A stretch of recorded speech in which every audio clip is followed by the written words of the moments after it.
Welcome into another AD Update. Nick DeLuca joined by Fordham Director of Athletics, Ed Cole. Ed, thanks so much for doing this. How are you today? Good, Nick. Great to be with you.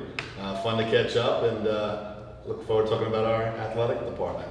Yes, a lot going on in that athletic department, in particular football season in full swing. Homecoming weekend this past week, also with the Fordham Athletics Hall of Fame inductions. Overall, an outstanding environment and a lot to like from that weekend.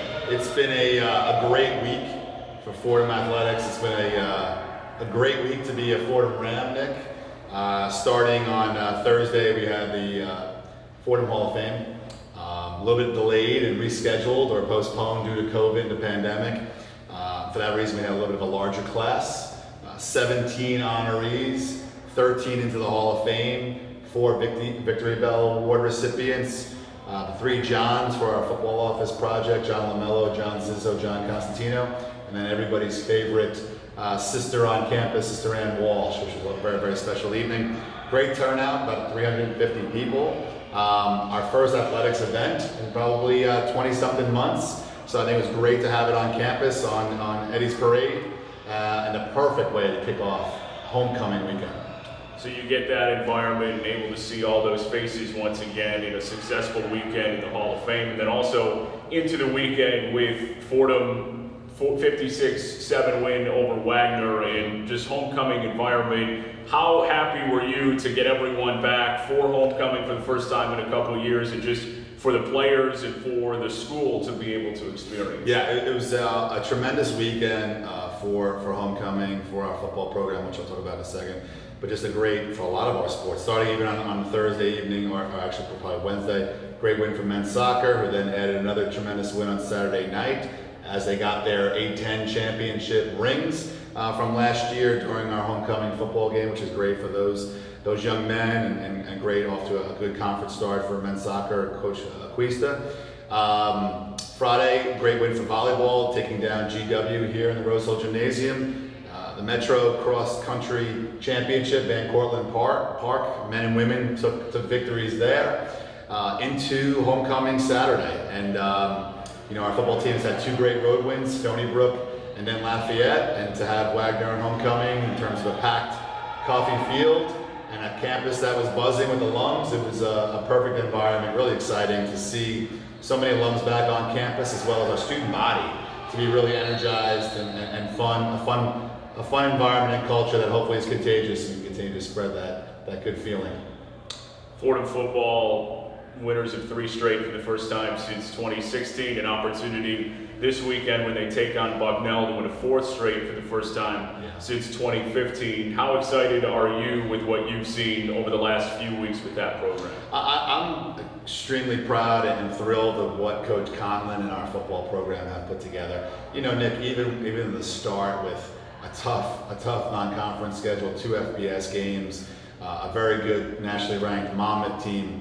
We really obviously had tough first 3 weeks of the schedule, but I thought even in the first half of Nebraska, throughout most of the FAU game, Monmouth here where we had our chances, I thought our young men performed at a high level, ton of confidence.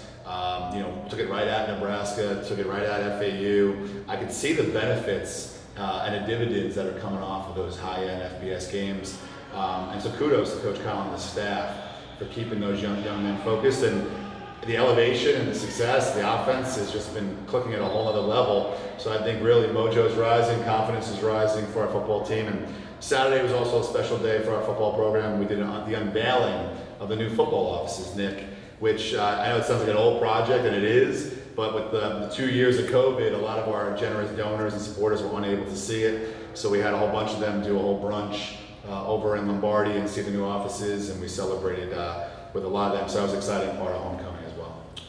Football in a good place over the last couple of weeks. A couple of other fall sports having some success as well. You mentioned soccer at 3-2 in the A10, have won a couple of games in a row. Volleyball also putting together a strong fall. What have you liked from some of those other sports as well? Yeah, volleyball has had a great start. I love what I see from Coach Ian Choi and our young ladies. Keeping that momentum from the spring season, which is unique to have, again, another sport that's had back-to-back spring and fall seasons like men and women's soccer, to keep that momentum. A-10 tournament last year in the spring, carried over well here. Two great victories this weekend. Ringing that victory bell. They actually rang it during the Golden Rams ceremony on Eddie's parade, so it was great to see them celebrate. So I see confidence going there. And then, you know, our nationally ranked water polo program, top 15 in the country. Brian Bacharach and Bill Harris done a great job there. It was good to see a lot of alums here on homecoming taking the water polo match, and I think it's great to see the momentum and growth of that program, which is really exciting. And for a lot of folks that don't know much about water polo, it's definitely something to check out here on campus, and it's exciting what they put together. It really is an exciting product. Having had a chance to call it a couple of times was certainly a lot of fun, so would definitely recommend it, and a team that's been really exciting this fall. Basketball. Yes.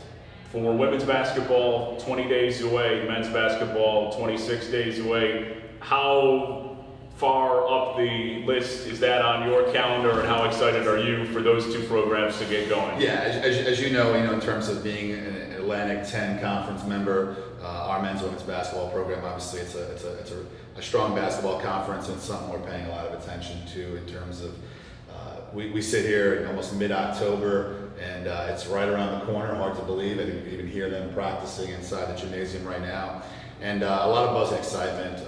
Starting with Coach Gately, the women's program, tremendous non-conference schedule. Baylor, Villanova, Michigan State, Notre Dame. I always joke around with Coach Gately. She'll play anybody, anytime, any place. And any location. I joke she'll play them in the parking lot if there's an opportunity to do so. And we've been lucky and blessed. Obviously, great finish for them last year at WNIT. We expect tremendous things from them again, and they look like they're ready to go and get started. And then obviously on the men's side, new head coach and Kyle Neptune. A lot of buzz in recruiting, some good success here the last couple of weeks and strategies. So a lot of momentum. Obviously, a whole new roster, a majority of a new roster with 10 new players and 5 returnees. I think everybody's excited about the talent level for our men's basketball team, and the initial step here in the new construction process, as I like to say. And I think it's November 9th will be here soon enough. Doubleheader. Women take on Quinnipiac, men take on Columbia, and we're trying to actually play off a lot of excitement and buzz. On November 4th, we're working on a tip-off event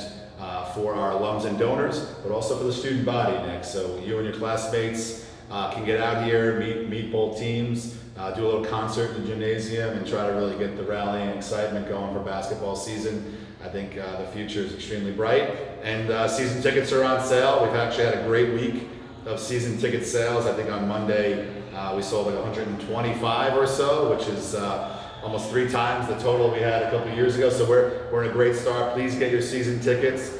Our goal here is to sell every seat back.